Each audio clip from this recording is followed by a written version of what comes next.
Life, the Universe and Everything by Douglas Adams. Chapter 14.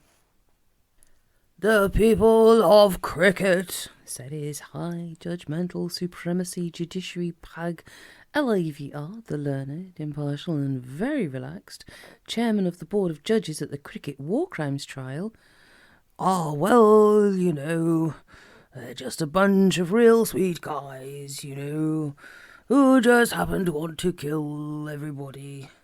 Hell, I feel the same way some mornings. Shit. Okay, he continued, swinging his feet up onto the bench in front of him and pausing a moment to pick a thread of his ceremonial beach loafers. So you wouldn't necessarily want to share a galaxy with these guys? This was true. The cricket attack on the galaxy had been stunning.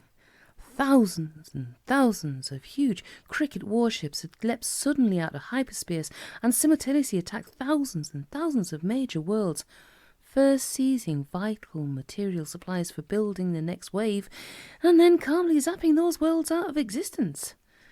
The galaxy, which had been enjoying a period of unusual peace and prosperity at the time, reeled like a man getting mugged in a meadow. I mean, continued Judiciary Pag, gazing round the ultramodern, this was 10 billion years ago when ultramodern meant lots of stainless steel and brushed concrete, and huge courtroom. These guys are just obsessed. This too was true, and is the only explanation anyone has yet managed to come up with for the unimaginable speed with which the people of cricket had pursued their new and absolute purpose, the destruction of everything that wasn't cricket. It is also the only explanation for their bewilderingly sudden grasp of all the hyper-technology involved in building their thousands of spaceships and their millions of lethal white robots. These had really struck terror into the hearts of everyone who had encountered them. In most cases, however, the terror was extremely short-lived, as was the person experiencing the terror. They were savage, single-minded flying battle machines.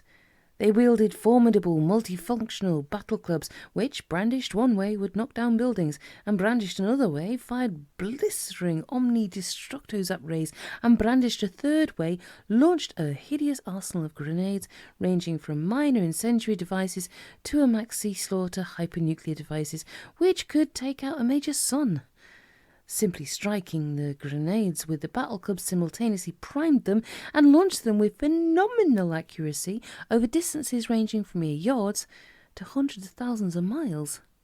Okay, said Judiciary Pag again. So we won. He paused and chewed a little gum. We won, he repeated. But it's no big deal. I mean, medium-sized galaxy against one little world. How long did it take us, clerk of the court? "My lord," said the severe little man in black, rising. How long, kiddo? "It is a trifle difficult, my lord, to be precise in this matter. Time and distance." Relax, guy. Be vague. "I hardly like to be vague, my lord, over such a—" Bite the bullet and be it. The clerk of the court blinked at him. It was clear that most of the galactic legal profession he found Judiciary Pag, or Zypo Breebrock 5 times 10 to the power of 8, as his private name was known inexplicably to be, a rather distressing figure. He was clearly a bounder and a coward. He seemed to think that the fact that he was the possessor of the finest legal mind ever discovered gave him the right to behave exactly as he liked, and unfortunately he appeared to be right. Well, my lord, very approximately 2,000 years, the clerk murmured unhappily. And how many guys zilched out? 2 grillion, my lord. The clerk sat down. A hydrospectic photo of him at this point would have revealed that he was steaming slightly. Judiciary Pag gazed once more around the courtroom, wherein were assembled hundreds of the very highest officials of the entire galactic administration, all in their ceremonial uniforms or bodies, depending on metabolism and custom. Behind a wall of zap-proof crystal stood a representative group of the people of Cricket, looking with calm, polite loathing at all the aliens gathered to pass judgment on them. This was the most momentous occasion in legal history, and Judiciary Pag knew it. He took out his chewing gum and stuck it under his chair. "That's a whole lot of stiffs," he said quietly.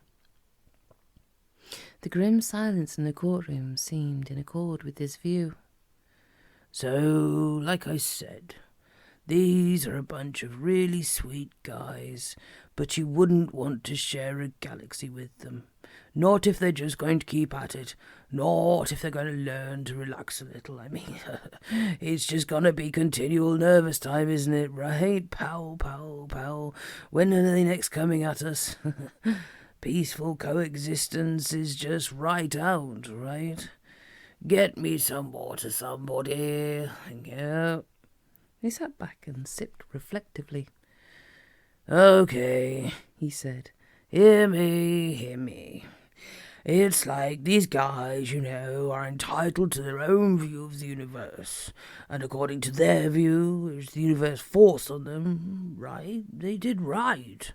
Sounds crazy, but I think you'll agree they believe in, He consulted a piece of paper, which he found in the back pocket of his judicial jeans. They believe in peace, justice, morality, culture, sport, family life, and the obliteration of all other life forms. He shrugged.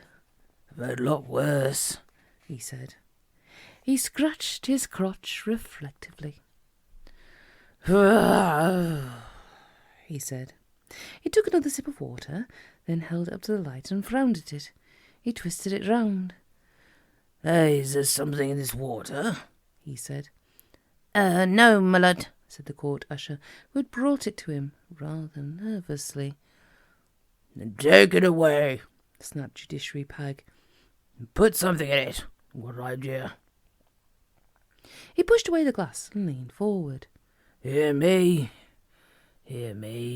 he said. The solution was brilliant, and it went like this.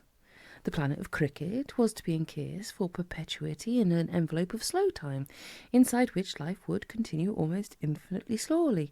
All light would be deflected round the envelope, so it would remain invisible and impenetrable. Escape from the envelope would be utterly impossible unless it were unlocked from the outside. When the rest of the universe came to its final end, when the whole of creation reached its dying fall, this was all, of course, in the day before it was known that the end of the universe would be a spectacular catering venture, and life and matter ceased to exist, then the planet of Cricket and its sun would emerge from its slow time envelope and continue a solitary existence, such as it craved, in the twilight of the universal void. The lock would be on an asteroid, which would slowly orbit the envelope. The key would be the symbol of the galaxy, the wicket geared. By the time the applause in the court had died down, Judiciary Pag was already in the senso shower with a rather nice member of the jury that he slipped a note to half an hour earlier.